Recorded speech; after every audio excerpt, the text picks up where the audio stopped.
আলভারেজকে বার্সেলোনার জার্সিতে দেখার স্বপ্নটা স্বপ্নই থেকে গেল। আমার কাছে মনে হয় যে আমাদের এই স্বপ্ন কখনো পূরণ হবে না। স্বপ্ন দেখছিলাম 26-27 সিজনে আলভারেজকে বার্সেলোনার জার্সিতে দেখব, আলভারেজকে ক্যাম্প নুতে দেখব, তবে সব স্বপ্ন শেষ। আলভারেজের দিক থেকে আলভারেজ সর্বোচ্চ চেষ্টা করছে বার্সেলোনায় আসার জন্য, বার্সেলোনার দিক থেকেও বার্সেলোনা সর্বোচ্চ চেষ্টা করছে আলভারেজকে বার্সেলোনায় নিয়ে আসার জন্য। তবে মাঝখানে বাধা অ্যাথলেটিকো মাদ্রিদ। অ্যাথলেটিকো মাদ্রিদ কোনোভাবেই চাই নাই তাদের সেরা ফুটবলার ক্লাব ছাড়ুক, বার্সেলোনায় যাক। মানে অ্যাথলেটিকো মাদ্রিদের বাধার মুখে শেষ পর্যন্ত আলভারেজ বার্সেলোনায় আসতে পারলো না। আলভারেজের স্বপ্নটা স্বপ্নই থেকে গেল। আলভারেজেরও তো স্বপ্ন ছিল বার্সেলোনার জার্সি গায়ে দিয়ে খেলা, আর আমাদের বার্সা ফ্যানদের স্বপ্ন ছিল আলভারেজকে বার্সেলোনার জার্সি গায়ে দিয়ে খেলতে দেখা।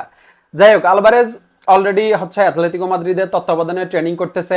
আলভারেজের ছুটি শেষ হইলে আলভারেজ হচ্ছে অ্যাথলেটিকো মাদ্রিদে চলে আসবে এবং অ্যাথলেটিকো মাদ্রিদের ট্রেনিং এ যোগদান করবে। মানে আলভারেজ অ্যাথলেটিকো মাদ্রিদে থাকতেছে, এটা এখন অনেকটাই কনফার্ম। যদি কোনো মিরাক্কেল না ঘটে তাহলে আসলে আলভারেজের ক্লাব পরিবর্তন করাটা এই সিজনে অন্তত আমি দেখতেছি না। মিরাক্কেল ঘটলে হয়তো বা আলভারেজ এই সিজনে ক্লাব পরিবর্তন করতে পারে। যাক, আলভারেজ যেখানেই থাকুক ভালো থাকুক, সুস্থ থাকুক। আলভারেজের জন্য শুভকামনা। অ্যাথলেটিকো মাদ্রিদে যদি থাকে, অ্যাথলেটিকো মাদ্রিদের হয়ে ভালো করুক। ধন্যবাদ সবাইকে।